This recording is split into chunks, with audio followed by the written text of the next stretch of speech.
¿Qué más les digo así?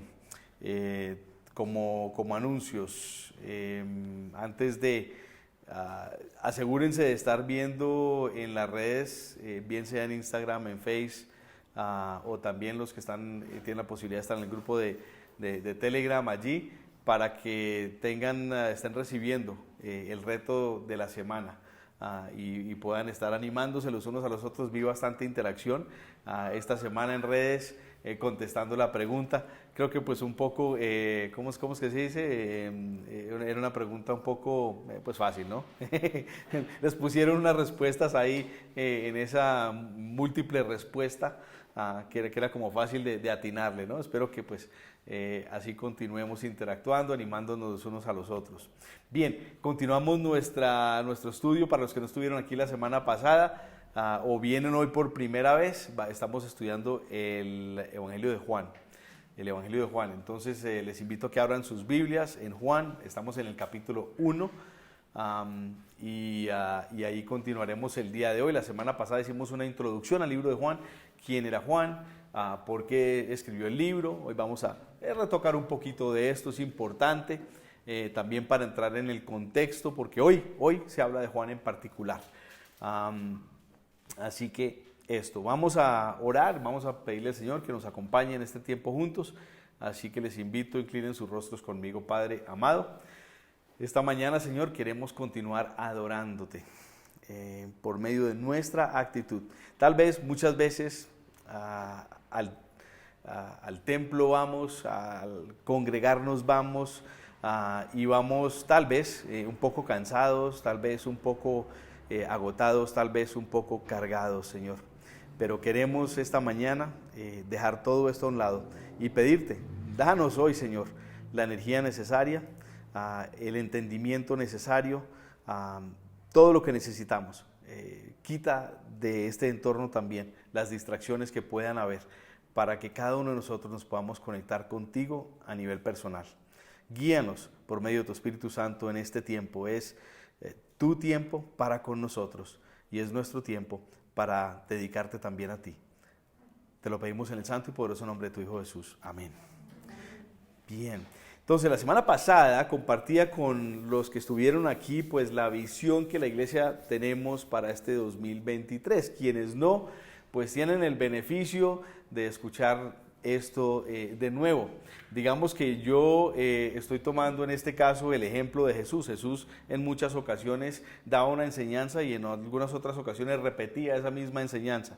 Paciencia para los que me escucharon un poquito la semana pasada, beneficio para los que están aquí, y más bien los que estuvieron la semana pasada entonces se la aprenden aún más, para entonces ustedes compartirla con el resto de las personas que aún tal vez o no han regresado o están por regresar este año a la iglesia. Pero vamos a hacerlo de una forma un poco más breve. En pantalla les voy a poner aquí la primera meta para este año para la iglesia, y es crecer en la gracia y en el conocimiento de nuestro Señor Jesucristo. Listo, esto lo sacamos de dos citas que el Señor nos regaló orando para este año. Efesios capítulo 4 versículos 11 al 15, leyendo aquí dice: y Él mismo constituyó a unos apóstoles, a otros profetas, a otros evangelistas y a otros pastores y maestros. La parte clave es esta: a fin de capacitar a los santos, todos ustedes, para la obra del ministerio. Significa todos ustedes deben estar participando de esto mismo, para la edificación del cuerpo de Cristo, que somos todos nosotros, hasta que todos alcancemos la unidad de la fe, y aquí va la parte clave, del conocimiento del Hijo de Dios, del conocimiento del Hijo de Dios. Nuestra más importante tarea día a día no es el qué vamos a hacer para el desayuno, y después qué vamos a hacer para el almuerzo, y después qué vamos a hacer para la cena, o a dónde vamos a ir, o quiénes van a venir, no. Nuestra más importante tarea todo el día y todos los días debe de ser el conocimiento del Hijo de Dios, hasta ser un hombre de plena madurez, hasta la medida de la estatura de la plenitud en Cristo, esa llenura, ¿sí? No podemos quedarnos estancados en el camino, en el conocimiento de Jesús. Debemos de todos los días continuar buscando una nueva manera de conocerle, una nueva profundidad, una nueva verdad que no hayamos visto en su palabra. ¿Por qué? Es importante. Aquí en el capítulo del versículo 14 nos dice esto para que ya no seamos niños, sacudidos a la deriva o llevados a donde quiera, por todo viento de doctrina, por estratagema de hombres que por engañar emplean con astucia las artimañas del error, sino que siguiendo la verdad con amor, crezcamos en todo hacia aquel que es la cabeza, Cristo. De nuevo, creciendo hacia Cristo. Es importante, ¿por qué? Porque, y vamos a ver hoy, tal vez, o vamos a conocer tal vez, de un movimiento que no se escucha mucho aún en Colombia, pero es un movimiento emergente en los últimos 2 siglos. Y así como este hay muchos otros que traen todo tipo de, según ellos, verdades, pero que son verdades que no se alinean al Dios verdadero, al Dios creador del universo. Es importante nosotros nos mantengamos firmes para no ser llevados de un lado para el otro. Y la otra cita está en 2 de Pedro capítulo 3. Voy a hacer una corrección aquí, no es 18 y 19, es 17 y 18, un error ahí de mi parte, es 17 y 18, y dice así que ustedes, oh amados, sabiendo esto de antemano, guárdense, no sea que siendo desviados por el engaño de los malvados, ahí está otra vez la misma advertencia, caigan de su firmeza. Más bien, crezcan en la gracia y en el conocimiento de nuestro Señor y Salvador Jesucristo. A Él sea la gloria y hasta el día de la eternidad. Amén. De nuevo, hay mucho engaño por ahí, hay mucha apostasía. Apostasía son personas que abandonan la fe. Oh, sí, eso me parece interesante. Y se van por otros lados, ¿ya? Entonces hay que tener mucho cuidado. Por eso la necesidad y el llamado de no estar estancados, sino que más bien debemos de estar invirtiendo en el conocimiento de nuestro Señor Jesucristo. Entonces, como iglesia vamos a prestarles muchas oportunidades, vamos a tener bastantes oportunidades y a lo largo del año pues vamos a estar desarrollando y dándoles el cronograma de todas las actividades que se van a estar atadas a esto, ya bien sea discipulados en grupo, discipulados 1 a 1, en fin. Muchas oportunidades para todos crecer en el conocimiento de nuestro Señor Jesucristo. La segunda meta que tenemos del año es crecer en generosidad. Queremos ser una iglesia que se conoce, que es reconocida en nuestra ciudad por la generosidad. Tal vez somos pocos, pero Dios va a mostrarle a esta ciudad que pocos pueden hacer mucho. ¿Sí? Así es. Y entonces vamos a también tener muchas oportunidades en las cuales ustedes van a estar pudiendo desarrollar esta generosidad.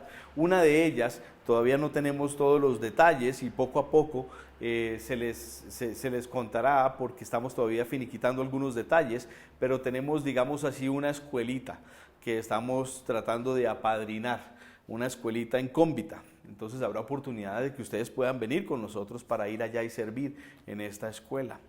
¿Qué les parece? Chévere, y ser generosos con nuestro tiempo de esta manera. Entonces es una de las oportunidades que vamos a estar teniendo este año.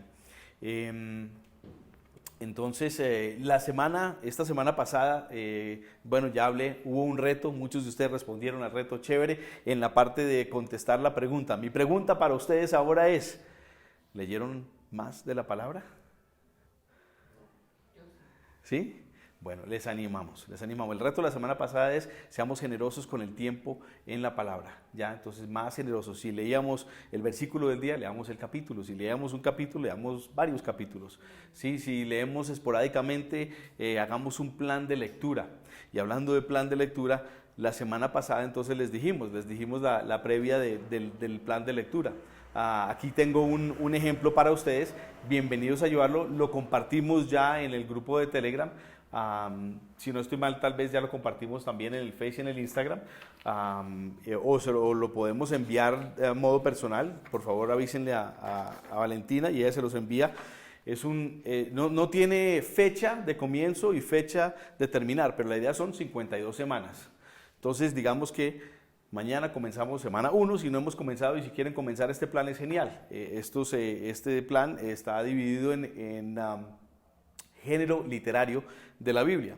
¿Sí? La Biblia tiene diferentes tipos de libros. Hay los libros de la ley, están los libros de la historia, están los salmos, están la poesía, la profecía, los evangelios y las epístolas. Entonces, cada día de la semana se escoge uno de estos. Y aquí ustedes van chequeando. Entonces, por ejemplo, la ley, Génesis del 1 al 3, día 1, día 2 de historia, Josué, 1 al 5, Salmos, el miércoles, Salmo 1 y 2, poesía, Job 1 y 2, profecía el viernes, Isaías 1 al 6, evangelios, Mateo capítulo 1 y 2, el sábado, y el domingo, epístolas, Romanos 1 y 2. ¿Ya? Y de esa manera, si ustedes continúan con esa disciplina, en un año se pueden leer toda la Biblia.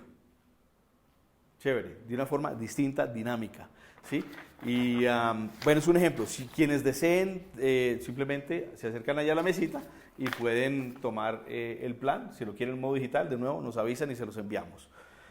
Esta semana tenemos un nuevo reto. ¿Cuál es el reto de esta semana? Ser más generosos en la adoración. Entonces, pilas, esta es la gráfica que van a estar viendo. Entonces, la quito, ya, suficiente la previa. Pero para que estén poniendo atención, el reto de esta semana, entonces, ser más generosos con nuestro tiempo en adoración al Señor. Y de nuevo, adoración, como les dije, no es solo estar escuchando una canción, es cuál es tu actitud de corazón en lo que estás haciendo. Sé generoso en lo que estás haciendo en ese momento para con el Señor, agradeciéndole a Él, porque puedes hacer lo que estás haciendo en ese momento, ¿cierto? Teniendo en cuenta de que, bueno, es un privilegio, es un favor del Señor, es gracia del Señor el que nosotros nos podamos desenvolver de X o Y manera en todo momento, ¿ya? Entonces, agradeciéndole y en generosidad hacerlo, adorar al Señor. Bien, ahora la semana pasada alguien se me acercó después de nuestro tiempo juntos y me dijo, interesante lo de Salomé. ¿Se acuerdan el dato de Salomé? Sí, vamos a recalcarlo un poquito para los que se acuerdan. Y entonces alguien me dijo, sí, yo había escuchado de Salomé, pero no sabía dónde en la Biblia y todo el tema. Y bueno, quiero entonces que hoy veamos un poquito de esto. Entonces la pregunta que me hicieron es, bueno, cuéntenos un poco más de esta Salomé, ¿dónde se menciona Salomé en la Biblia? Porque yo la semana pasada les expliqué de esta cercanía de Salomé con Jesús, ¿ya? Salomé era la mamá de Juan, el evangelista, de quien estamos leyendo, porque queríamos saber, bueno, estamos leyendo el Evangelio de Juan, ¿quién era Juan? ¿Sí? Sabemos, porque es muy fácil, lo dice en la Biblia, cuando Jesús los llama a él y a su hermano, que eran los hijos de Zebedeo y que estaban pescando, ¿se acuerdan? Y allí estaban ellos bueno, ellos no estaban pescando, ellos estaban, ¿qué? ¿Se acuerdan? A ver. Remendando las redes, claro que sí, ellos estaban remendando las redes y sabíamos que entonces Jesús tenía un llamado para Juan y ese era el de remendar corazones, muy bien. Entonces, así como el de Pedro y su hermano, más bien Andrés, que sí estaban pescando, los llamó a ser pescadores de hombres, muy bien, listo. Entonces, les pregunta, ¿quién era Salomé? ¿Dónde se menciona Salomé en la Biblia? Hay varias partes en donde se menciona o directamente por nombre o la alusión a ella por quien ella es. ¿Listo? Entonces vamos a ver. Juan, en el mismo Evangelio de Juan, capítulo 19, versículo 25, por brevedad, aquí en pantalla lo pueden ver. Entonces vemos, dice, junto a la cruz de Jesús, esto es en el momento de la crucifixión, ¿listo? Donde se menciona a ella. Dice, junto a la cruz de Jesús estaban su madre. ¿Quién es la madre de Jesús? María. Ajá. La hermana de su madre, María, esposa de Cleofas, y María Magdalena. Entonces hay mención de 4 personas aquí, ¿listo? De ellas, 3 Marías, ¿listo? Pero había otra persona aquí. ¿Quién es esta otra persona? Juan 19:25. Ahora vamos a verlo en Marcos 15:40. En Marcos 15:40 nos dice, también estaban allí algunas mujeres mirando desde lejos. Entre ellas se encontraban, ahí está mención de quién, María Magdalena, notan la congruencia, María Magdalena en azul con María Magdalena en Juan 19:25. María la madre de Jacobo el menor y María de José. ¿Está en congruencia con cuál otra en la primera cita? María, la madre de Jesús. Sabemos que Jesús tuvo hermanos. Entre ellos nos dice aquí Jacobo y el menor que era José. Jacobo, también conocido como Santiago. Muy bien. Listo. Y en verde, Salomé. Salomé. Y entonces, ¿qué nos dice Juan 19:25 de Salomé? La hermana de su madre. Listo. Entonces, María, madre de Jesús, y Salomé, madre de Juan y su hermano, eran hermanas ellas, haciendo entonces a Jesús primo, sobrina de Salomé y primo de Juan el Evangelista, el amado. Muy bien. Vemos esto también en Mateo capítulo 27, de nuevo también allá esa escena, versículo 56. Entre ellas se encontraban María Magdalena, María la madre de Jacobo y de José, y la madre de los hijos de Zebedeo. ¿Quién es la madre de los hijos de Zebedeo? Salomé, la hermana de María, la madre de Jesús. ¿Sí? Entonces, 3 formas de verla allí en la palabra, ahí está. Ahora, hay otras menciones de Salomé también, esta misma Salomé, pero también hay otra Salomé. Dato curioso para el día de hoy también. En Marcos capítulo 16, versículo 1, continúa la historia de lo que dice en Marcos 15:40, ya cuando Jesús ha muerto, y entonces están llevando su cuerpo a la tumba, ¿no? Y entonces en 16:1 dice, cuando pasó el sábado, María Magdalena, María madre de Jacobo y Salomé compraron especies aromáticas para ir a ungirle el cuerpo de Jesús, para ir a enterrarlo. Entonces ahí la mención de Salomé directamente también por nombre. Y ahora, otro dato curioso entonces de Salomé, ella se acercó a Jesús, tenía una cercanía con ella. ¿Por qué? Porque como decía Jorge, venía siendo Salomé ¿qué de Jesús? Tía, correcto. Entonces, ¿quiénes se llevan bien con sus tías? ¿Quiénes tienen cercanía con sus tías? Sí, yo con mis tías tengo una cercanía muy chévere, ¿sí? Igualmente, pues Jesús con la suya, seguramente.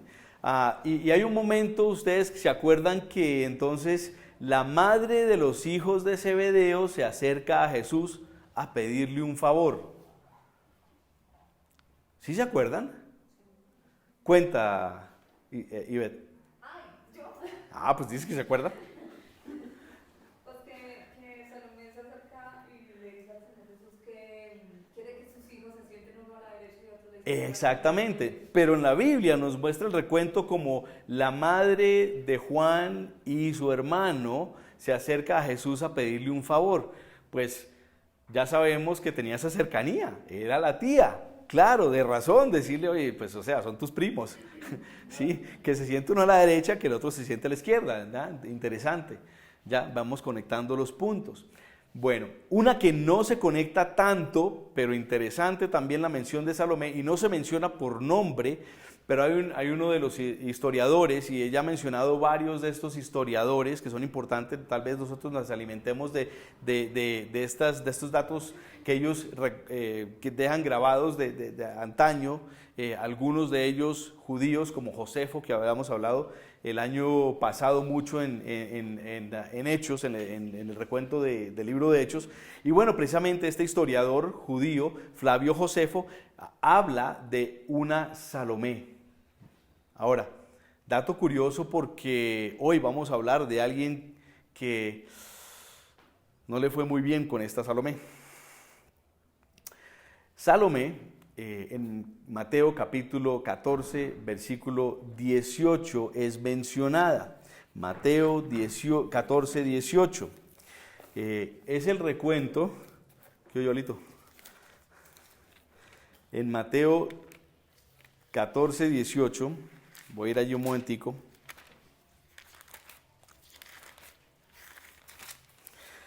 Y si vemos la sección de la palabra en donde esto se encuentra, vemos que se encuentra dentro de lo que dice decapitación de Juan el Bautista, ¿sí? Miren conmigo el versículo 18, dice, traigamos a, 14, no 18, 8, perdón, Mateo 14, 8, dice, instigada por su madre, le pidió, dame en una bandeja la cabeza de Juan el Bautista. Esa que fue instigada era la hija de Herodías. Herodías era la esposa de Herodes, hermana de Felipe. ¿Ya? Y entonces, acuérdense, Herodes estaba teniendo esta gran fiesta y entonces la chica esta le agradó la forma como estaba bailando y qué sé yo, y dijo, yo haría lo que sea por ti, te concedería lo que sea, hasta mitad de mi reino, etcétera, etcétera. Y ella entonces va donde la mamá y le dice, ¿y qué le pido entonces? Y la mamá le dice, la cabeza de Juan el Bautista. ¿Por qué? Porque Juan el Bautista les venía diciendo, ustedes dos no deben estar juntos, ustedes dos están en adulterio. Y entonces, pues mal para ellos, entre todo el mundo, él decía esto, ¿no? Entonces, pues ella estaba muy ofendida con Juan el Bautista y quiso, pues obviamente, que lo mataran. Y así fue. Entonces, no dice aquí que su nombre era Salomé, pero el historiador judío, como les decía, Josefo, en sus recuentos la nombra por este nombre, Salomé. Interesante, porque hoy, pues, en nuestra palabra vamos a ver de Juan el Bautista. Ahora, también importante nosotros echemos un poquito para atrás para ver hacia dónde vamos. Entonces regresemos ahora sí a Juan capítulo 1 y viendo una vez más estos primeros versículos y tal vez un poco más del propósito, del porqué del Evangelio de Juan y por qué es tan distinto a los otros evangelios. Tanto así que a los otros evangelios les tienen un nombre y se llaman los evangelios sinópticos. ¿Sí? Mateo, Marcos y Lucas son los evangelios sinópticos. Juan se diferencia un poco en la forma como es escrito y en todos los eventos que los otros muestran que este evangelio no muestra como tal. Pero este evangelio lo que sí hace es que nos habla mucho y es el que más nos habla de la teología. Ahora ustedes dicen, bueno, todo eso es muy buena información, muy chévere. Sí, pero es que la teología, en realidad, la teología es lo que entonces es el propósito, es la primera meta para nosotros en el año 2023. ¿Por qué? ¿Qué es la teología? La teología es la disciplina que estudia la esencia, la existencia y los atributos de Dios. Voy a repetirlo. La teología es la disciplina que estudia la esencia, la existencia y los atributos de Dios, es decir, el conocimiento de Jesús. ¿Sí ven? Y el Evangelio de Juan es el que más nos va a llevar a cumplir este propósito. ¿Ya? Ya sabemos, la semana pasada lo hablamos, se centra en 6 declaraciones que Jesús hizo sobre sí mismo, alrededor de 8 eventos o 8 milagros. ¿Ya? ¿Cuáles fueron las declaraciones que Jesús hizo de sí mismo? ¿Se acuerdan? Yo soy el pan de vida.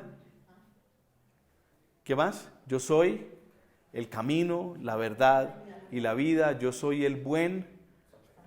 Muy bien, yo soy la resurrección. Yo soy la vid. Yo soy la puerta. Estas son las 6 declaraciones que Jesús hizo de sí mismo. ¿Sí? De nuevo, de sus atributos, ¿ya? De quién Él es como Dios, que es importante para el propósito que Él vino, para salvar al mundo. Si el mundo no se agarra de estas 6 verdades que Él está haciendo, estas 6 declaraciones que Él está haciendo, pues nada tiene sentido, ¿no? O sea, ¿para qué? ¿Sí?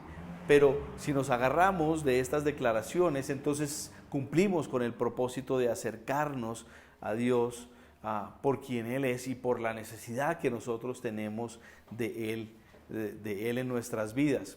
¿Sí? Porque vimos hacia el final del Evangelio de Juan, nos decía que el propósito de Juan escribir precisamente este libro era que todos creyeran. Allá en el capítulo, hacia el final, 21 y el versículo 25, 24-25, dice, este es el discípulo que da testimonio de estas cosas y las escribió, y estamos convencidos de que su testimonio es verídico. ¿Y por qué lo hizo Él? Él lo hizo para que todos creyeran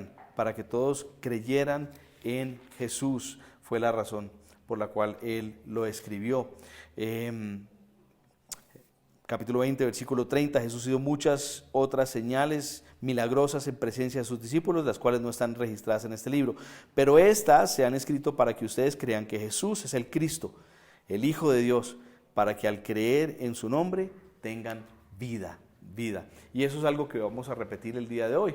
Va a ser clave, central, tal vez el versículo central de todo el Evangelio de Juan, que es el versículo 13, que vamos a ver el día de hoy. Hoy vamos a abordar de los versículos 6 al 13, precisamente.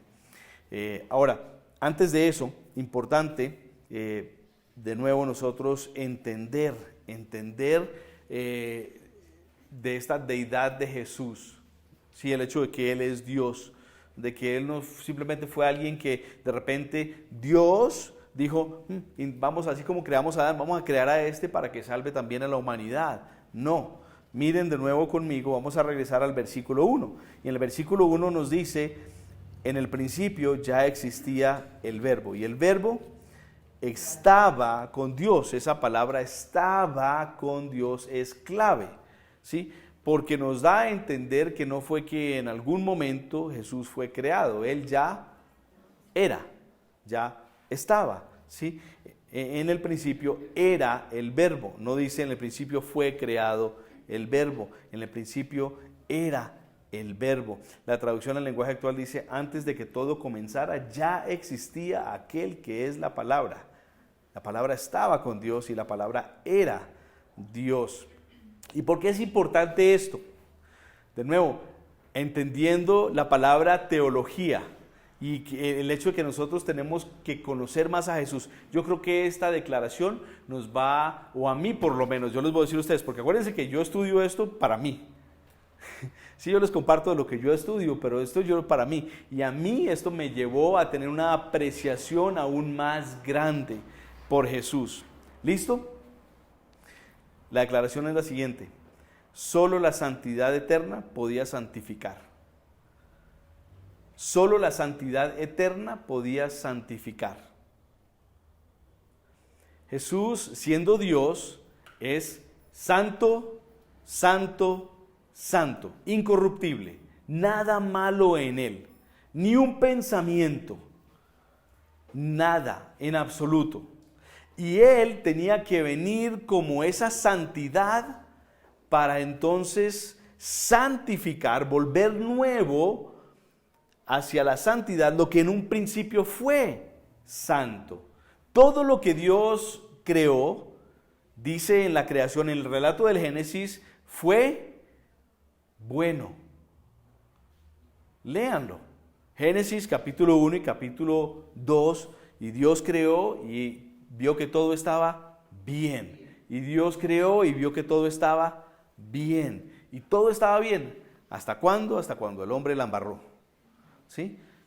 Y entonces Dios tiene que restaurar a este hombre de la caída de la santidad, porque Dios siendo santo, dice ahí en el mismo Génesis, que estaba en plena presencia con el hombre. ¿Y cómo es posible que estaba en plena presencia algo santo con el hombre si el hombre no era santo? El hombre era santo en ese momento, hasta cuando el hombre la embarró. Y entonces ahora tiene que venir él mismo para eso. ¿Por qué? La ilustración es la siguiente. Bueno, lo malo no puede hacerse bueno. Lo malo no puede hacerse bueno. ¿Sí me entienden? Una ilustración, una fruta. Una fruta que se ha vuelto picha no puede convertirse en buena fruta de nuevo. Es imposible. ¿O lo han intentado? Pongan la nevera unos días a ver si se pone mejor. No.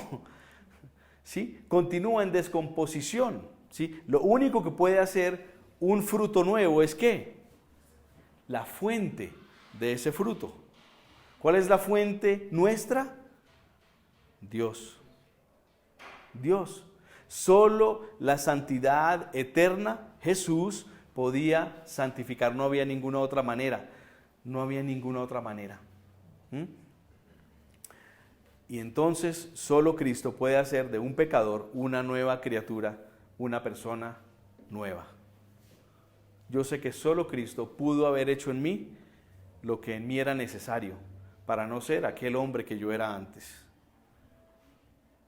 ¿Todos decimos amén? Amén. Así es. Vamos a nuestra lectura el día de hoy, versículos 6 al 13, lo leemos de recorrido, después vamos versículo a versículo, como es costumbre para nosotros. Dice, vino un hombre llamado Juan. Dios lo envió como testigo para dar testimonio de la luz, a fin de que por medio de él todos creyeran. Juan no era la luz, sino que vino para dar testimonio de la luz. Subrayen testimonio de la luz. Ese es nuestro título para nosotros. Nosotros hoy vamos a hablar de que somos testigos de la luz o llamados a ser testigos de la luz.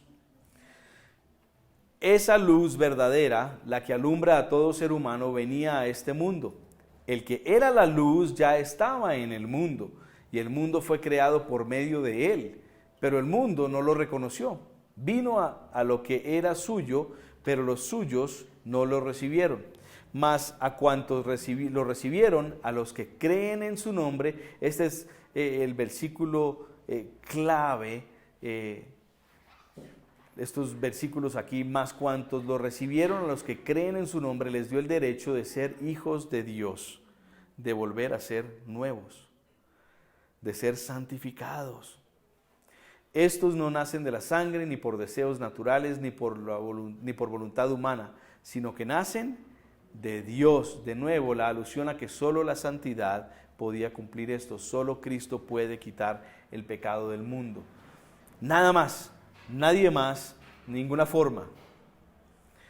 Versículo 6, entonces vemos aquí un par de cosas a tomar nota. Y es lo siguiente, dice que vino un hombre llamado Juan. ¿De cuál Juan se está hablando ahora? Se está hablando de Juan el Bautista. Muy bien, exacto. Entonces Juan, el apóstol, está hablando de Juan el Bautista. Nos presenta a Juan el Bautista. Que vienen a ser medio parientes lejanos, tal vez, ¿no? Sabiendo de que María y Elizabeth también eran parientes. Elizabeth siendo la mamá de Juan el Bautista. Listo. Como profeta, Juan el Bautista habló a la gente en el nombre de Dios. Él no habló por su cuenta, él de ninguna manera simplemente se levantó un día y dijo, vamos a inventar un discurso, yo quiero serme popular, yo quiero tener gente que me siga. No, él tenía un llamado, de Dios y él estaba hablando en el nombre de Dios. Ahora, él tenía dos propósitos, dos llamados en su vida, uno por herencia y el otro por el propio llamado de Jesús. Sí, muchos de nosotros también de la misma manera tenemos un llamado por herencia y nuestras familias nos tratan de incursar de cierta manera hacia tal vez las creencias, la ética, las morales, las costumbres, etcétera, etcétera. Y también tenemos un propósito divino que Dios tiene para con cada uno de nosotros. Hay que descubrirlo, entonces, él era uno profeta, ya, eso por llamado de Dios, y lo otro, él era sacerdote. Él era sacerdote por herencia también, porque su papá era sacerdote. ¿Cuál era su papá? El papá, hablando de Juan el Bautista, era Zacarías. Si quieren escuchar un poco más de Zacarías, no es sino ver el principio de los evangelios que muestran la parte del anunciamiento del ángel hacia Elizabeth y también hacia María, que habla que su prima está encinta, su pariente está encinta también. Y inclusive está el dato curioso de que el papá de Juan el Bautista, también avanzado en edad, no creía que su esposa avanzada en edad estaba embarazada y hasta quedó, ¿alguien sabe? Mudo, ¿sí? No pudo hablar durante todo el embarazo, se quedó mudo, ya, ahí quedó, ¿sí? Por su incredulidad en el momento. Pero bueno, entonces él se llamaba Zacarías y Zacarías era sacerdote. Era de la tribu de los sacerdotes. Los israelitas se dividían en 12 tribus. La tribu que pertenecía era sacerdotes. Cada tribu tenía un propósito distinto dentro del pueblo de Israel. Listo. Entonces, por herencia también, por lineaje, Juan el Bautista era también de la tribu de los sacerdotes. Él era sacerdote. Ahora, interesante, ¿por qué? porque lindo como el Señor entrelaza estos dos propósitos, tanto el propósito natural como el propósito sobrenatural de profeta que Dios tenía para con él. ¿Por qué? ¿Qué es ser un profeta? No es una persona que les declaro a ustedes aquí que hoy van a tener un lindo, hermoso día y lluvia de bendiciones y todo ese tipo de cosas. No. Un profeta es la persona que declara la palabra de Dios. Una persona que declara la palabra de Dios. Lo que ya está escrito. Escrito está. ¿Sí? Entonces, eso es lo que Juan el Bautista hace. Él al pueblo está allá en el desierto declarando lo que ya dice aquí. El Señor Dios viene diciéndoles a ustedes, pueblo, por cientos de años que tienen que arrepentirse de su pecado, de su idolatría, de su prostitución espiritual, que tienen que seguir a Dios, que tienen que obedecer a Dios, y ustedes siguen en la misma. Arrepiéntanse porque ya viene el Mesías, ya viene el Salvador, y si ustedes en su corazón no se arrepienten, no lo van a ver, les va a pasar por encima y se van a perder de la salvación. Ese es el mensaje de Juan el Bautista como profeta, declarándole a ellos, hablándole a los hombres de Dios. Ahora, ¿cuál es el trabajo del sacerdote? Hablarle a Dios de los hombres, ¿sí? Hablarle a Dios de los hombres. Moisés era sacerdote, no en el sentido de tribu, porque en este tiempo pues todavía nada al respecto. Pero ¿qué pasa aquí? Que Moisés está intercediendo ante Dios por el pueblo, ¿cierto? Los sacerdotes interceden ante Dios por el pueblo. La tribu de Zacarías y todos sus ancestros lo que hacían era presentar sacrificios precisamente ¿a quién? A Dios. ¿De parte de quién? Del pueblo. Señor, perdónalos, aquí este hombre está mandando su cabrita y tiene estos pecados, perdónale sus pecados, mientras que él sacrificaba al animal, lo quemaba y demás, ¿sí? De una forma así muy sencilla puesta, ¿sí? Entonces, el trabajo de Juan el Bautista, hablarle a Dios de los hombres y hablarle a los hombres de Dios, profeta y sacerdote, ¿ya? Y de eso se trata, pues, el ministerio en general, ¿sí? El ministerio es tanto profético como sacerdotal. Eso es lo que hacemos nosotros acá. Cualquier cosa que no se alinee a eso, no es un ministerio, según nosotros vemos, la forma de Dios, ¿sí? Ahora, versículo 7, primera parte, dice que, ¿qué fue lo que dijo de Juan el Bautista? Aquí al final dice que Dios lo envió en el versículo 6 y dice que como testigo para dar testimonio de la luz. Ya, y esto es importante, de nuevo, lo que nosotros, como he titulado hoy, es testigos de la luz, ¿listo? Nuestro tiempo juntos. Y ese es el llamado que nosotros tenemos. Entonces, en pantalla, esto es lo que nos enseña el día de hoy. Primero, que estamos llamados a ser testigos. ¿Quiénes estamos llamados a ser testigos? No yo solo aquí parado, no. Todos. Entonces, cuando yo diga quiénes somos llamados a ser, quiénes es llamado a ser testigo, cada uno va a decir yo. ¿Quiénes son llamados a ser testigos? Yo. Exacto. Ustedes son llamados a ser testigos, yo soy llamado a ser testigo también. No estamos llamados a ser abogados, es muy importante. ¿Sí? Aquí nadie es llamado a ser abogado de Dios. Nadie está llamado a ser abogado de Dios. ¿Sí? Y entonces el abogado es el que alega, ¿no? ¿Y cuántas personas ustedes se han encontrado que alegan a favor de Dios? ¿Se han encontrado personas que alegan a favor de Dios? Sí, yo era una de esas. Sí, yo era una de esas. Gracias Dios por quitarme ese cargo, ese peso, esa responsabilidad imposible de cumplir, de ser abogado tuyo. ¿Sí? Yo no soy abogado de Dios. Yo no estoy aquí para convencer a nadie de nada.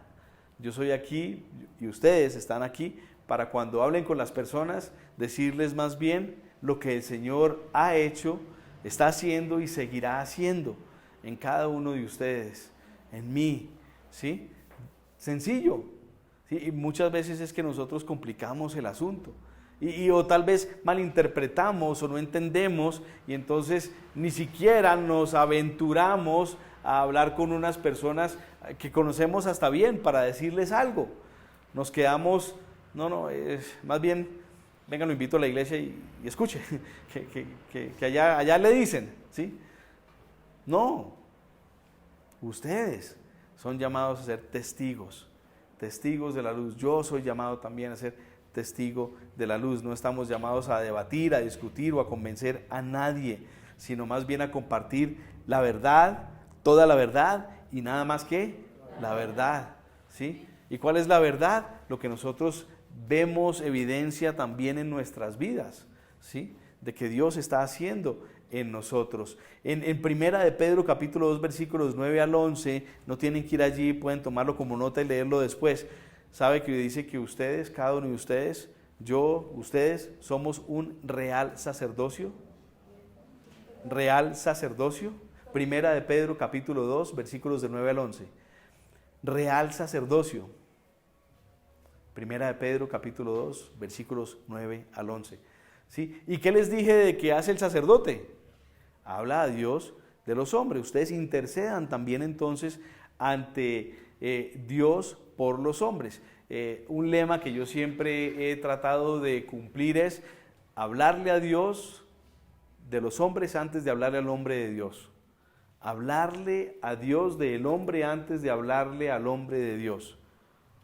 Es decir, yo tengo un hermano que no está caminando en este mundo de una manera de vida, que vive un estilo de vida bastante comprometedor. Yo oro por mi hermano, oro por mi hermano, oro por mi hermano, oro por mi hermano, antes de atreverme a hablarle a mi hermano de Dios, porque necesito que Dios trabaje en mi hermano. Yo no puedo trabajar en mi hermano, Dios es el que trabaja en mi hermano, ¿sí? Es el ejemplo que quisiera tal vez utilizar es el siguiente, hasta lo escribí aquí para no equivocarme. Entonces, una conversación con una persona X, y entonces la conversación va así. Dice la persona, veo que tienes un carro nuevo, y wow, seguro que tienes suerte, dice la persona al verme con este carro nuevo, ¿no? ¿Quién no diría eso, no? Uy, qué bueno, qué suertudo, qué todo esto, ¿no? Y entonces si nosotros somos unos testigos fieles, entonces nosotros diríamos la verdad. ¿Y cuál es la verdad?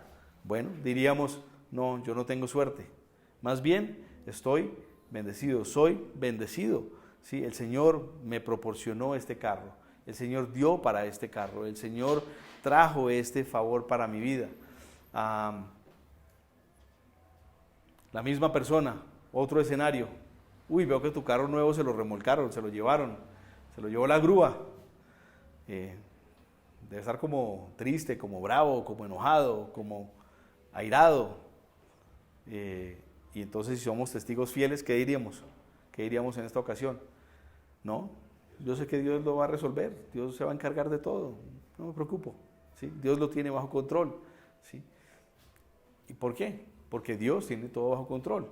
Si yo sé que Dios ha tomado control las situaciones que han estado fuera de control en mi vida, por eso yo puedo dar esa declaración, testificar de esa manera. Esa es la verdad, nada más que la verdad, la pura verdad, ¿sí? Pero, de nuevo, con mucha frecuencia nosotros hemos caído bajo el error de que testificar es más bien algo confrontativo o algo argumentativo, y no lo es. Estamos aquí y está Juan el Bautista dándonos este ejemplo a nosotros el día de hoy, que no se trata de ser confrontativos. A Juan ni le venía, si los que escuchaban creían o no. Su trabajo era declarar la palabra y ya, arrepiéntanse, arrepiéntanse, arrepiéntanse, arrepiéntanse. ¿Sí? Él no estaba para convencerlos, sino más bien para apuntar, arrepiéntanse porque viene el Mesías, viene el Salvador, viene el prometido. Ya, yo creo que entonces esto a mí me ha traído libertad también en el poder compartir. Yo no tengo que convencer a nadie de nada, sino simplemente decirle, ve, yo era una persona que tenía una perspectiva de vida muy distinta y una en la cual yo hacía mucho daño a muchas personas e inclusive me hacía mucho daño a mí. Y hoy mi perspectiva ha cambiado y hoy soy una persona que a menos de que cometa un error, pues no quiero de ninguna manera hacerle daño a nadie y mucho menos tampoco a mí mismo, porque aquí está el Espíritu Santo, esto es templo de Dios. Y eso solo porque Dios me cambió, Dios me perdonó y yo sentí ese perdón un día y ahora vivo en agradecimiento para Él. That's it. Eso es todo. Versículo 7, al final del versículo nos dice aquí, a fin de que por medio de Él todos creyeran. Aquí hay algo hermoso. Dios no quiere que nadie perezca, que nadie se muera, sino que todos vengan al arrepentimiento, porque el no arrepentimiento, el permanecer en el pecado es muerte, muerte espiritual, y Dios quiere que nadie se muera. Aquí dice, a fin de que por medio de Él todos creyeran. Ese es el deseo de Dios. El deseo de Dios es que todos conozcan de Él antes de morir físicamente en esta tierra. Ese es el corazón de Dios, que todos conozcan de Él antes de que se mueran en esta tierra. Porque si se mueren en esta tierra sin no conocerle a Él, entonces tendrán muerte eterna. Muerte eterna. Hay dos lugares donde nuestra alma va a estar, o en el cielo o en el infierno.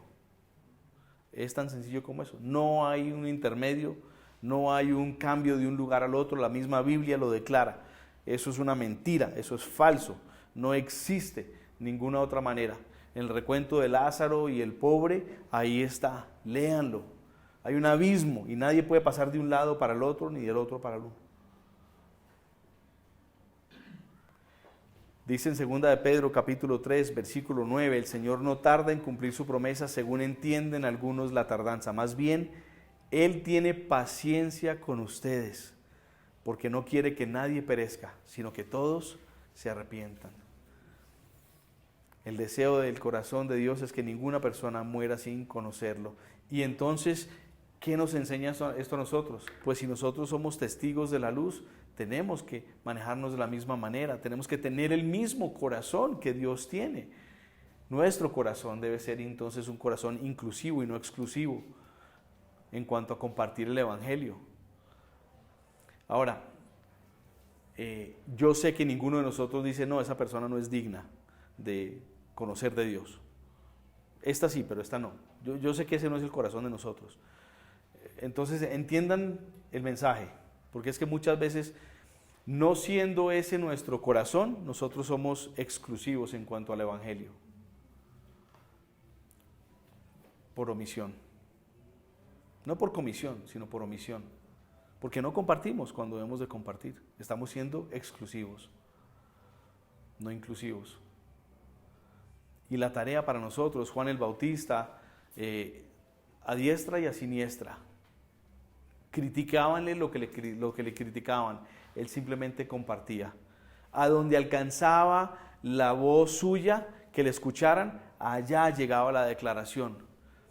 ¿Ya? Él era inclusivo en esto. Su propósito era ese. Y de nuevo el propósito nuestro es ser testigos. Somos llamados a ser testigos.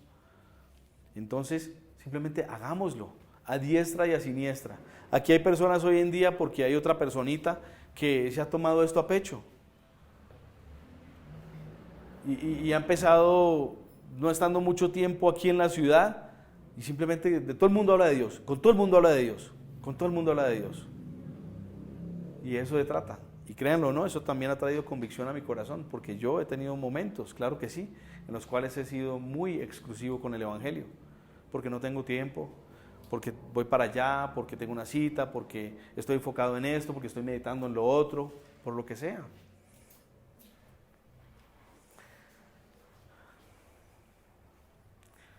Y también, bueno, yo sé que no es el corazón de tal vez algunos de nosotros aquí, pero yo sé que fue el corazón mío en algún momento. Sí lo fue, y tengo que confesarlo. Sí, de ser exclusivo en el sentido de que sí, no quería personas tal vez que se salvaran. No quiero verlas en el cielo. Y he confesado esto en un pasado, ¿cierto? ¿Se acuerdan algunos tal vez?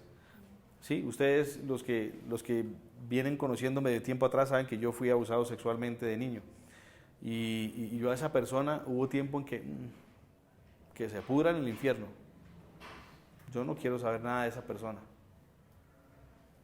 Nunca, ni aquí en la tierra ni en el cielo. Ese era mi corazón. Pero a mí me compete orar por esa persona. A mí me compete desear que sea salvo, de que se arrepienta de su pecado y de que conozca a Cristo también. ¿Por qué? Porque Cristo murió por él también. Si murió por mí, murió por él también. Y mis pecados no son mayores que los pecados, no son menores que los pecados de él. Pecado es pecado. Toda cosa que vaya en contra de la ley de Dios, grande o pequeño que se vea a nuestro ojo, en nuestra economía. Entonces, nuestro corazón debe ser un corazón inclusivo y no exclusivo en compartir el Evangelio. Dios está locamente enamorado de ese hombre y quiere que se salve. Y ojalá que se salve. Ojalá, ¿saben qué significa la palabra ojalá? Dios quiera. Dios quiera. Y Dios quiere. Y Dios quiere.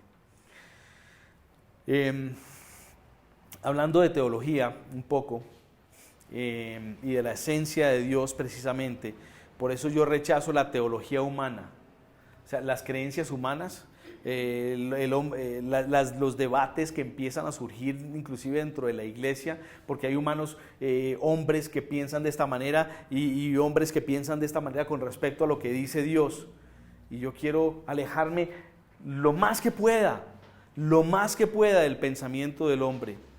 Y hay hombres que tienen este pensamiento extremista, que dicen, no, Dios ya escogió a ciertas personas y esas personas son las que van a ser salvas. El resto Dios las escogió para perdición.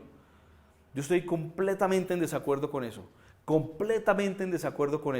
porque yo veo que los versículos que hemos leído hoy están en contra de eso.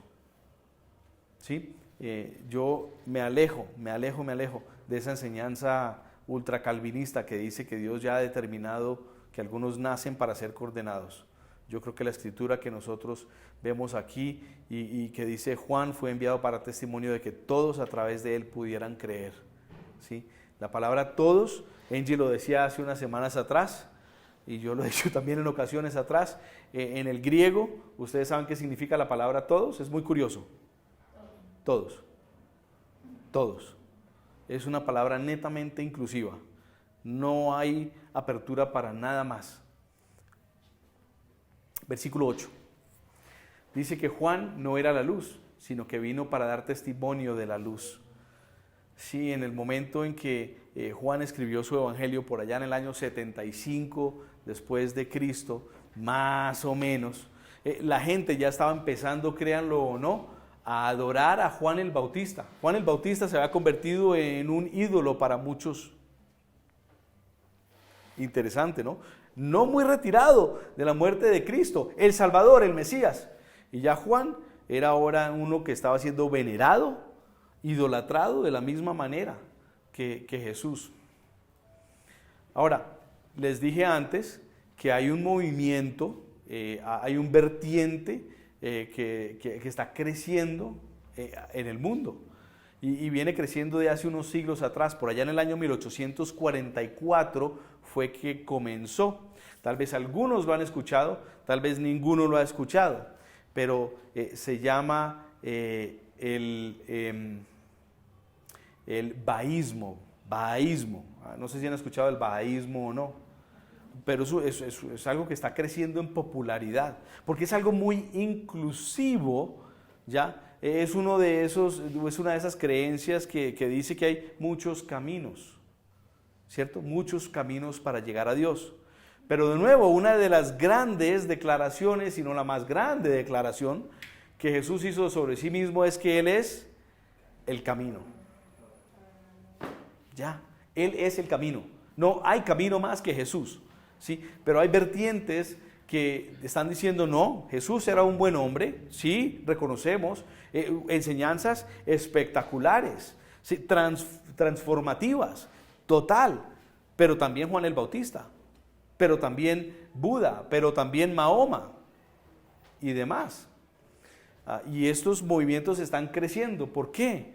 Porque es que hoy en día todos ustedes y yo estamos siendo amenazados por ser firmes e inamovibles en una posición que se alinea a la Biblia, a la palabra de Dios. Usted es un anticuado, usted es un retrógrada, usted está siendo exclusivo y no inclusivo con los pensamientos de los demás. Con todo el respeto, a mí no me interesan los pensamientos de los demás. A mí me interesa el pensamiento de Dios. Y a todos nosotros nos debe interesar el pensamiento de Dios, no el pensamiento de los demás. Estamos aquí para la audiencia de uno. Y ese uno es Cristo, nadie más. No dejemos entonces que nuestros corazones entretengan nada más, como desde temprano. Fíjense que Juan dice aquí, no era la luz, sino que vino a dar testimonio de la luz. Que de ninguna manera nosotros, de nuevo también por omisión, demos alusión a que hay alguna otra luz. Si nosotros estamos viendo que hay algo que no es la luz, pues apartémonos de eso, porque se llama oscuridad. Listo. Y dice en el versículo 9 que esa luz verdadera, Cristo, la que alumbra a todo ser humano, venía a este mundo. Dice que alumbra a todo ser humano. ¿Sí? Yo creo que, de nuevo, esto es una palabra muy inclusiva, porque nos dice aquí que al final de los tiempos nadie va a poder decir, yo no conocí a Dios, yo no supe de Dios, yo no me enteré de Dios. Porque aquí nos dice que alumbra a todo ser humano. De una manera u otra, Cristo se da a conocer a todo ser humano. Llámese en sueños, llámese en visiones, llámese en apariciones, llámese por la palabra, llámese como se llame. Me gusta, no en la totalidad la película que salió hace varios años atrás, que se llama Dios no está muerto. El final de la película me parece interesante, como este profesor quien enseñaba en contra de Dios, ateo o agnóstico, una de dos, termina uno como que, bueno, creyó y se fue al cielo, ¿sí? Yo creo que de una manera Dios se da a conocer a todo ser humano.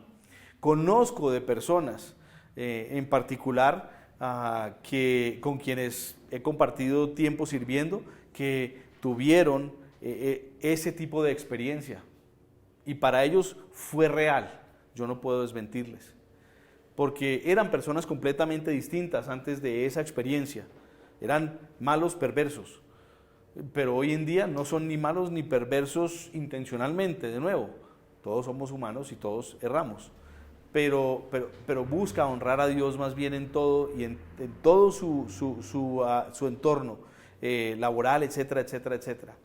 Entonces yo creo que esto es verdad, como también lo dice la palabra. Romanos 1 dice que la creación que nos rodea es un testimonio de la realidad de Dios. Es más, lo cantábamos en esa canción que lastimosamente las letras no salieron. Quiero traerla a colación ahora. Porque es hermoso lo que dice en el principio Dios creador, antes del tiempo eras tú. En las tinieblas tu voz se escuchó, con ella creaste la luz. Con solo hablar creaste las galaxias, con tu voz y tu aliento a los planetas forma dio. Si los cielos te adoran, yo también. Dice, puedo ver tu corazón en la creación. Las estrellas son señales de tu amor. Si la tierra te alaba, yo también. Alrededor de nosotros es innegable decir que Dios existe, que todo esto pasó porque, como diría un costeño acá, ajá. No, esto no pasó porque ajá, esto pasó porque Dios habló y es innegable. Y cada día la ciencia está teniendo que retraerse a sus argumentos cada vez más, porque se están dando cuenta de que Diseño inteligente. Y es inexplicable. De otra manera. El Salmo 19 declara que los cielos declaran la gloria de Dios, que es lo que cantábamos, y que no hay lugar en la tierra donde su voz no sea escuchada. Así que no importa si nosotros miramos al cielo, miramos a las montañas, miramos a los mares, miramos a los valles, vemos a Dios, vemos a Dios. Todo hombre sabe de una manera innata e intuitiva que hay Dios. Yo desde pequeño sabía, hay algo acá. No sé cómo se llama, no sé cómo tener una relación con esto, pero existe, existe. Y creo firmemente que si hay alguien, no importa si es por allá en la selva más remota del Amazonas, un aborigen por allá todavía que exista, que esté en su corazón necesitando y queriendo tener un encuentro con Dios, Dios se le va a acercar a ese hombre o a esa mujer. Lo creo firmemente. Es lo que la palabra me muestra. Por eso creo que es un desperdicio cuando nosotros nos empezamos a preocupar más por las ramificaciones de los pensamientos humanos que en simplemente el corazón de compartir. Compartamos, compartamos y compartamos. Que nuestro corazón sea un corazón inclusivo y no exclusivo. Versículos 10 y 11, el que era la luz ya estaba en el mundo fue creado por medio de él, pero el mundo no lo reconoció. Vino a lo que era suyo, pero los suyos no lo recibieron. La primera vez que la palabra griega es traducida en el Nuevo Testamento como suyo, es en este versículo. Es la primera vez que se ve. Ahora, cuando la Biblia nos dice, esta es la primera vez que se introduce esto, de ahí es el patrón para adelante. Siempre que la Biblia nos muestra un concepto, una palabra, la primera vez que nos muestra este concepto, de ahí en adelante, todo es igual. ¿Listo? Entonces, yo quiero que nosotros veamos aquí cuando dice suyo, es una palabra completamente neutral refiriéndose a la creación. La segunda vez es distinto y es masculino, hablándose de la humanidad. ¿Por qué? Porque primeramente Dios creó al hombre, a Adán, y de Adán, Eva. ¿Ya? Entonces Jesús vino a este mundo y a toda la creación, y toda la creación lo reconoció. Todo en el Edén y en ese tiempo le reconocía, le obedecía, le adoraba. Todo. Y todo es todo. Los vientos, los mares, los animales, las aves, todo. La vegetación, todo le obedecía. Todo en absoluto. Pero hubo una parte de la creación que no lo recibió. ¿Cierto? Y eso fue, primeramente, Satanás, quien lo rechazó, y después el hombre. ¿Ya? La naturaleza humana es la única parte de la naturaleza que hoy en día se niega a adorar a Dios. Sí, los vientos aún obedecen a Dios. Si Dios declara, calme ese viento, el viento se va a calmar. ¿Sí? Igual con todo lo otro en la naturaleza. Pero el hombre es el único que Dios dice algo a nosotros y nosotros no, luego, más tarde, no quiero, no me interesa, es aburrido, es harto, prefiero esto, prefiero lo otro, en fin. A mí me causó mucho impacto. ¿Quiénes vieron la final del Mundial? Estuvo muy buena. Para mí creo que fue el mejor mundial, o sea, los partidos de este mundial fueron tremendo, espectaculares. Pero me causó mucho impacto cuando Argentina y Francia jugaban esta final de la Copa del Mundo, la gente en las gradas, locos, alocados. Y entonces, gol de Messi, todo el mundo, y todo eso, ¿no? Así como si ellos hubieran metido el gol, ¿no? Nada que ver. Pero ahí, súper, ¿no? Y no importaban, eso muestran caras, ¡ay! Cómo se contorsionaban y todo, no les importa nada. Nada de cómo se contorsionaban, cómo celebraban, si daban así, si daban así, si daban así, nada, no importa, si se cayeron adelante, si perdieron el equilibrio, no les importaba.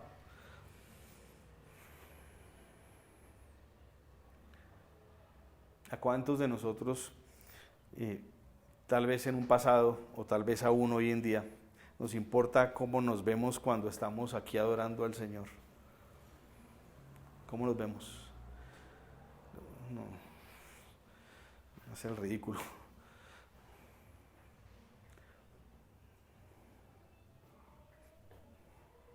Cuando se trata de orar a Dios, entonces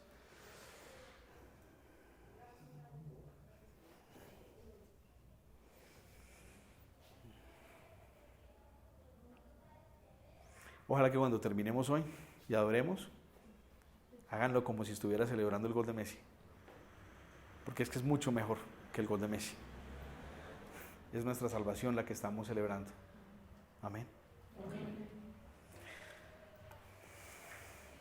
Versículo 12.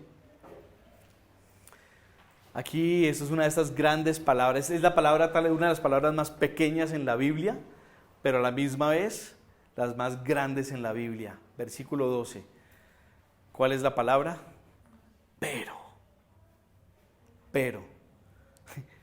Gloria a Dios, alabado sea Dios por la palabra pero. Cuántas grandes verdades se cuelgan de esa pequeña palabra. Pero Dios. Versículo 12, pero a los que creen en su nombre les dio el derecho de ser hijos de Dios. No por voluntad humana, sino que nacen de Dios, más adelante nos dice. No por ningún tipo de voluntad, de formas habidas o por haber, vamos a ver ahora. Lucas capítulo 1, versículo 31 dice, llamará su nombre Jesús, y es cuando el ángel le está diciendo a María que va a tener a este hijo, que va a ser el Mesías. Sí, el nombre Jesús significa Jehová es salvación, Dios es salvación. Eso significa el nombre de Jesús. Y nosotros recibimos poder para convertirnos en un hijo de Dios cuando nosotros creemos que Jesús no es simplemente un Salvador o incluso el Salvador, sino que es tu Salvador personal. Tu Salvador personal. Versículo dice que estos no nacen de la sangre. Es una declaración importante porque lo que nos está diciendo es que el nacimiento en la familia de Dios no es algo que surge por medio simplemente de la genética, ¿sí? No se transmite genéticamente. Yo no puedo ser injertado ni siquiera para los israelitas que piensan esto, tienen esta promesa en ese sentido, pero igual tienen que creer. Hebreos capítulo 11 nos habla de eso. Por la fe Abraham fue salvado, ¿sí? El padre de la fe fue salvado por la fe, ¿sí? Ahí está. Ni por deseos naturales, dice en el versículo 13. O sea, no hay nadie que busque a Dios, ni uno que realmente lo desee, que es lo que dice en Romanos capítulo 3, versículo 11. No hay nadie. O sea, no podemos nacer en la familia de Dios por un deseo. Yo deseo ser hijo de Dios. Pues eso no te lo va a llevar a hacer, ¿sí? No. Dice que tampoco, en el versículo 13, por la voluntad de la carne. O sea, tampoco tiene que ver con la determinación nuestra. No, voy a hacer lo que sea para lograrlo. Tampoco. Tampoco lo vas a lograr si ese es tu pensamiento. El hombre no puede entrar en una relación con Dios por sí mismo. El hombre no puede entrar en una relación con Dios por sí mismo. Versículo 13 termina, sino que nacen de Dios. Nacen de Dios. Dios lo hace todo. Todo en absoluto. Por eso es importante ser solo testigos que apuntan hacia lo que Él hizo. lo que Él hace y lo que Él seguirá haciendo. Y para terminar, entonces, ¿qué nos enseña? Que como Juan el Bautista, nosotros compartimos la verdad. ¿Y cuál es la verdad? La compartíamos la semana pasada. Una relación con Cristo lo cambia todo, todo. ¿Necesitas un cambio en tu vida hoy? La respuesta es Cristo. Amén. Sí. Sí. Es su obra soberana en los corazones de los hombres, los que atrae hacia Él. ¿Sí? Entonces, de nuevo, Dios tiene un preconocimiento de nosotros, porque Dios es sabio, porque Dios es eterno, porque Dios está fuera de tiempo y Él tiene el conocimiento amplio de todo. Él sabe. Por eso, lo que dice en Romanos, allá en ese versículo 29, capítulo 8, versículo 29, por eso lo que dice allá, Él tiene el conocimiento. Lastimosamente, hay personas que lo rechazan y van a continuar rechazándolo. ¿Ya? Y así es, esa es la realidad. Así como el mismo Satanás lo rechazó, van a haber muchos hombres que lo rechazaron. Por eso nos dice allá que Dios tiene ese conocimiento de quienes Él ya sabe, lo van a rechazar.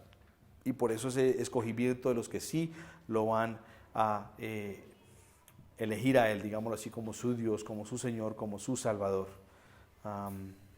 Entonces, nosotros apuntamos a Cristo y compartimos esa verdad para que todos puedan experimentar eso mismo que nosotros hemos experimentado, esa relación única personal con Jesucristo que está cambiando y continuará cambiando todo en nuestras vidas. Amén. Amén. Amén. Cerremos en una oración. Padre amado, te damos gracias una vez más por esta tu palabra, Señor. Gracias por este tiempo que hemos compartido juntos. Gracias por estas verdades que tú estás cociendo en nuestro corazón, Señor. Y tal vez por medio de sembrar y poner estas verdades allí para que nutran a nuestros corazones, estás también permitiendo que mucha mentira salga de nuestros corazones, Señor, y que así sea, que cada día tú continúes lavándonos más y más de tu verdad, para todo lo que no sea verdad que haya en nosotros, sea extraído, quitado, abatido de nuestras vidas, Señor, de tal manera que cada día seamos entonces conformados más y más a la imagen de tu Hijo Jesucristo, Señor, por medio del conocimiento de Él. Gracias te damos, Señor. Ahora, también te pedimos, Señor, que por medio de esta palabra que has traído convicción a nuestros corazones, seamos más y más fieles a ser esos testigos tuyos de la luz, la verdadera luz. Danos, Señor, entonces ese corazón que está en ti también, para que todos sean salvos y que ninguno se pierda. En el santo y poderoso nombre de tu Hijo Jesús. Amén y amén.